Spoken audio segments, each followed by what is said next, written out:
did it! We made it to 100,000 subscribers! Heck yeah!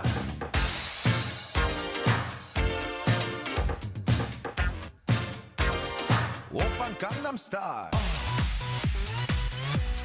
Gangnam Style. Op, op, op. Celebrate, celebrate, dance to the music. 1, 2, 3, tanzen! Dans i vart korotko! No, no, no! Everybody have fun tonight. Everybody have fun tonight. So first off, thank you. Thank you for subscribing to my channel, for smashing like and commenting, helping me reach 100,000, and by doing so, supporting my continued existence here on YouTube. You know, it was actually a really intense decision for me to decide to quit my career as a software developer and find some way to be working self-employed doing something that I'm passionate about. I didn't know if it would be possible. It was the unknown. And here we are, 100K. I feel somehow sort of more official, having reached such a nice round number. Silver play button.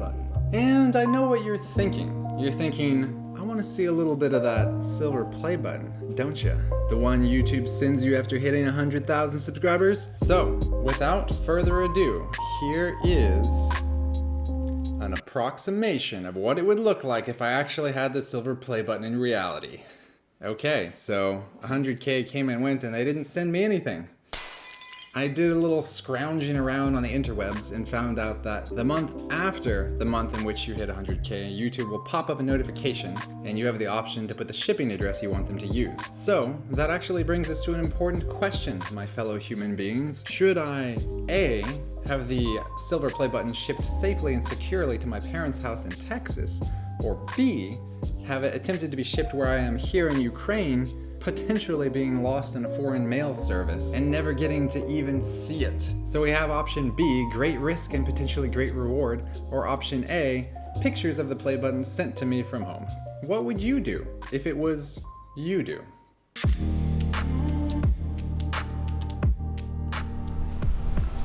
So, in celebration of this landmark, I've decided to take you on a little journey showing how I grew this YouTube channel from a twinkle in my eye to where we are now.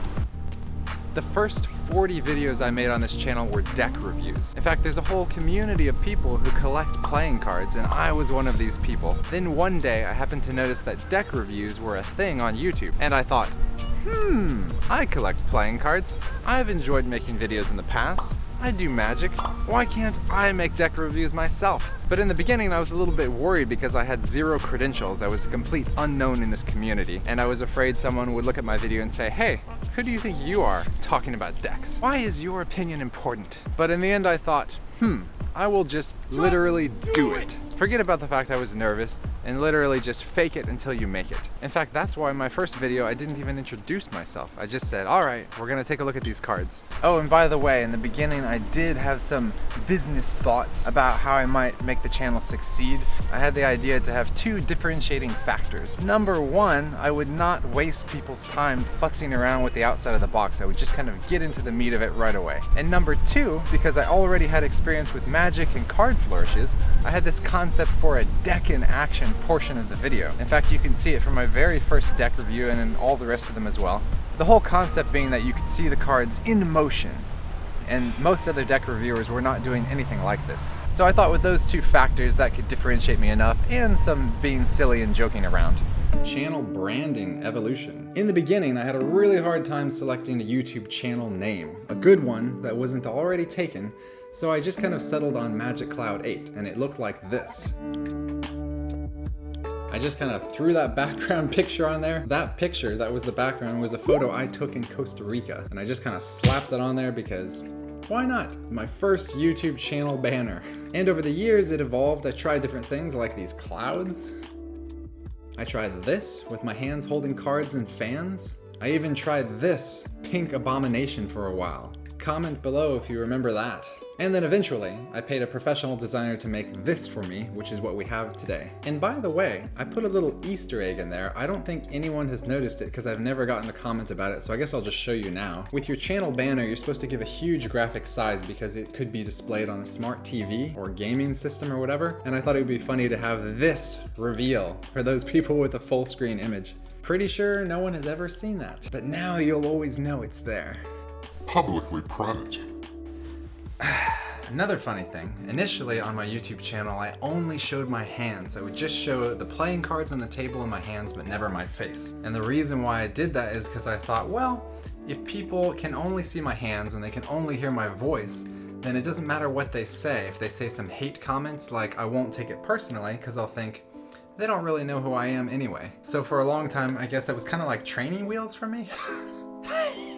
Sometimes I laugh like a weasel. And at any rate, I remember in one of my videos, I was kind of like testing, kind of putting my toe into the pool to see what the temperature was like. And I believe it was on the Ignite deck review where I showed my face for like 3 seconds. And I was thinking, oh, what are people gonna think? And I think pretty much nobody commented, no one even cared. So yeah, I guess that was all just going in my head, you know? Later on, I did a car repair video and I fully showed myself there, but I had sunglasses on still. By the way, if you haven't seen my car repair video, it's amazing. You gotta go check that out. One of my best videos ever. But I did have like one funny moment at the beginning, so if you're gonna check out that video, I'll put like a link up here or something like that. Pow, pow, pow. Anyway, I was just kind of experimenting with showing my identity more and more, and then big life change.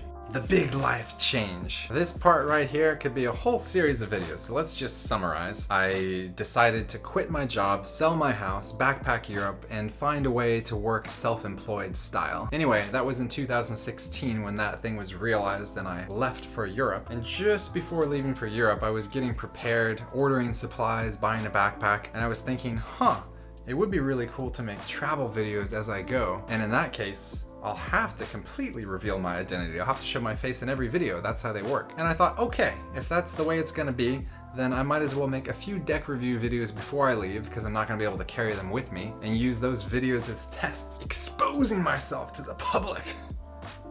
Not really. This is not that kind of channel. So this deck review video, I was reviewing some kind of lighthouse deck, was my first video where I full on showed my face and was significantly talking to the camera. And I did one more deck review before leaving, the David Blaine Black Lions. I remember receiving a comment on this video that I look like this character from Napoleon Dynamite. I think it was Napoleon Dynamite's brother. And I looked at the video of me and I was like, he's not wrong.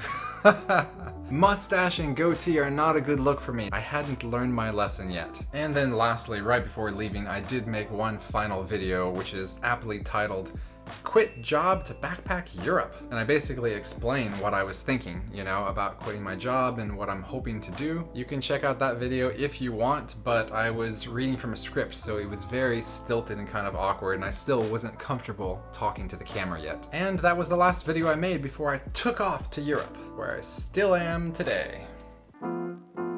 YouTube for Realz, yo! Fast forward a year and a half of traveling through 27 different countries. Life was fast and crazy, and I didn't end up releasing any videos except for this one life update in Ukraine, I'm still alive. And at this point, I decided two things. A, I was gonna stay in Europe, and B, I was gonna make YouTube my full-time career. Full on, not as a side job, just jumping in with both feet. Not leaving any feet behind me, just a normal jump. So, what type of videos did I make? Well, I kind of floundered around a bit at the beginning. I made several travel videos using my footage from the year and a half of traveling, and since I started in the Netherlands first, I made several videos like this. Unfortunately, these videos took a long time to edit, and they were not getting many views. Honestly, it was very disappointing. By the way, I have a playlist of these travel videos if that's something you're interested in seeing. Go to my channel homepage and go to the playlist tab. That's where the playlists are located. I'm just gonna pretend like there's not a storm brewing right now. Denial. That's the first step of success. I'm kind of squinting into the wind now because it's just really picked up. So let's talk channel strategy. I have a lot of different interests: programming, travel, video editing, fitness, magic tricks. At first I thought I could make videos about any of these things. It's what I wanted to do. I wanted to have that flexibility, that freedom. But I was doing a lot of research about how to grow a YouTube channel, how to make it really happen, and they were all kind of pointing to the fact that you need to make a channel niche. You need to niche down. Niche down? It needs to be easy for people to understand what your channel is about so they can quickly decide if they want to subscribe, make it a simple value proposition. So I came to understand that I needed to make that decision, and my channel was still called Magic Cloud 8 at the time, and I needed to do something about that. Then, thanks to some very good friends, you know who you are, I finally got help making and moving through those tough decisions, as well as the motivation and courage synergized at the right moment to start moving forward in a meaningful and dedicated way. First off, the decision was made. The channel would be about magic! And secondly, I would simply call the channel by my name, Jason Parker. I can't tell you how much time I wasted thinking about both of these two things, and they were finally settled.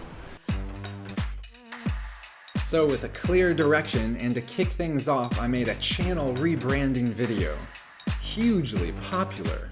Then I jumped back into Magic the only way I knew how, making deck reviews. Granted, I did amp things up a little bit. I had face shots, better editing. I made it a better experience. And then I purposely dove into other types of Magic videos, getting outside of my comfort zone. I made Magic tutorials and street Magic performances. And let me tell you this, making a street Magic video for the very first time is absolutely terrifying, especially if you have introvert tendencies like yours truly. You think, yeah, that'll be easy. We'll get the camera, I'll have these tricks, I'll go out and approach some strangers. I don't care if they say no. But when you get out there and you're like, I'm gonna go like talk to these strangers, you know, you just feel like a weirdo, like bothering someone. And when you get several people telling you no, they don't want to see magic tricks in a row, it can be very deflating. But when you get some yeses and you have those successes, then it just builds up your confidence. That's something you really have to just like push through. Next, I had an idea for a new type of video, and I called it Magic Industry News, the series that never took off. That's right, I made one episode, and that was all. Then I made an iPhone review, hugely popular. It was at this moment that I realized most of my viewers are using Android and decided never to review an Apple product again. I had a new idea! A new concept. So we know on the internet, unboxing videos are quite popular, or they were. And as I had dedicated this channel to now be about magic, I had my parents ship me a bunch of my magic I'd collected over the years in a box from Texas to the Ukraine. And I thought, this will be an unboxing magic tricks video. How cool is that? Like two things together. These are actually like favorite magic tricks I selected over the years. Also, not a viral video. I had such great expectations for this video, but it never took off. And the reason I tell you about all these failures is that, I guess my point is that you have to try a lot. You have to have a lot of failures to eventually start succeeding. Then I tried my first reaction video. Magic has been an interest of mine for so many years, I thought, I can just give my opinion, and if people want to hear it, then okay. January 16th, 2019, I made my first reaction video. Can you guess who it was to? No? That's right, you can't guess, because it was blocked by the Got Talent franchise. I mean, it was up for I guess like a month or so, and then they just decided to like take it down. But the answer is, I was reacting first to Piff the Magic Dragon on America's Got Talent, The Champions. In fact, before making this video with you here right now, I went ahead and rewatched it myself, and I was kind of cringing a little bit, because I think my reaction videos have gotten so much better since then. So maybe it's better that it's not visible to anyone at all. At any rate, I found that viewers seemed to enjoy my reaction videos, so I continued to focus on them. And I even added that special portion at the end of the video where we learned something valuable from good old Aesop. And by the way, if you're curious about how I got this idea to add an Aesop's Fable at the end of my reaction videos, essentially, I was in Ukraine and I went to a bookstore with a friend, and I was walking around and I found the small section where they have English books. Very quickly I saw these gold pages shining back at me, shining at my face. I picked it up, I leafed through it, and I was charmed by how many of the stories are simply half of a page or even just a piece of a page. And understanding that they're each supposed to teach some pearl of wisdom. And at that moment, this idea just popped into my head that I could use this book as a non sequitur in future YouTube videos. Just to have something completely unexpected and fun, not related to the main topic. And that's it. The idea simply appeared. Like magic! Or should I say, like magic. And that brings us to Patreon, about a year ago. At this point, a lot of my reaction videos were being demonetized, and since I don't have a day job, and this, YouTube, is my real job, I decided to make a Patreon page. This way things could still be financially feasible, while at the same time still focusing full time on making YouTube videos. And so I gotta take this moment right now and say, huge shout out to all my Patreon members. Thank you so much for your support. You're helping to make all of this possible. And as my way of saying thanks, I've added a lot of behind the scenes bonus videos and magic trick tutorials. So if you're interested in seeing that extra content and at the same time helping my channel continue to exist, I won't stop you from checking out my Patreon. I put a link in the description below. And this brings us to right about a year ago. I decided to make a trip to the US to upgrade my YouTube camera equipment. It was actually cheaper to fly round trip to the US, buy it and come back than to try to buy it here. And you know what? Yeah, I'll share a few clips of that with you right here and right now. Let's go!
Actually, on that trip when I was in the US was the first time I was ever recognized in real life by a subscriber. I was at Best Buy buying a new camera lens, and I gotta say, I was probably way more excited about it than he was. But anyways, that was a big trip and very challenging with all the time zone differences and lack of sleep. I was there for 3 days and then right back. Then we hit January 2020, and with fresh feelings from the new year, I decided to try a new format for this channel, and thus was launched TV show reviews, starting with The Witcher, an absolute failure.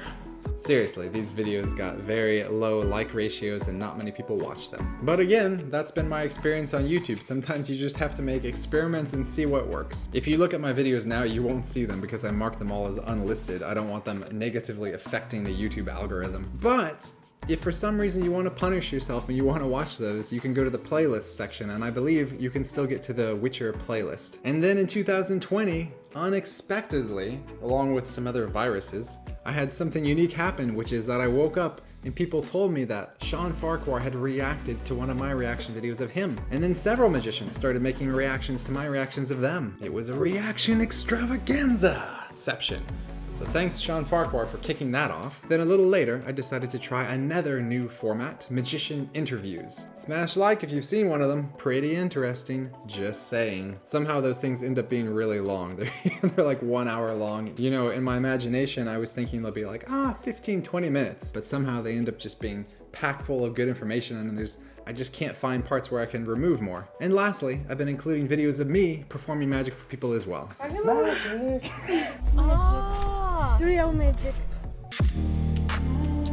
So overall, it's been a very interesting experience. I'm enjoying making videos, some ups, some downs. One other thing I could talk about is the comments that I received. And actually, I want to say thank you guys for the really nice comments you leave me. Some of them can be quite touching and very supportive, and I really do appreciate those. Some of them make me laugh, and some of them are terrible and full of hate. But yeah, that's the way it is, you know? You kind of get used to it, you don't let it bother you. Usually, my response to hate comments is to just completely ignore them. Generally speaking, that person's going through some rough times if they're lashing out at other people. So I try to take the high road when possible. And actually, I'm planning to make a separate video reading some of these comments I've received to you. I thought I would read some of the nice comments and some of the mean comments. The nice people's comments, I will include their name as a way of saying thank you, like a shout out. And the mean people's comments, they're gonna have their name blurred out, so. No incentive to say hurtful things to me, alright? Anyways, I think that will be a fun video and I hope to make that in the near future. And another thing I'm thankful for with this YouTube channel is I've had the opportunity to meet a lot of nice people and magicians who I would not have had the opportunity to meet otherwise. So thanks for all the cool people out there who have contacted me to say hello. You are appreciated. And thanks again to everyone for helping me get to 100K, for subscribing, for liking, for commenting, for notification belling. And if you want to help me get to my next goal of 200K, thereby doubling my current subscribers, make sure to share some of my videos with your family or friends. Just an idea, just saying. And that being said, I will see you in the next video.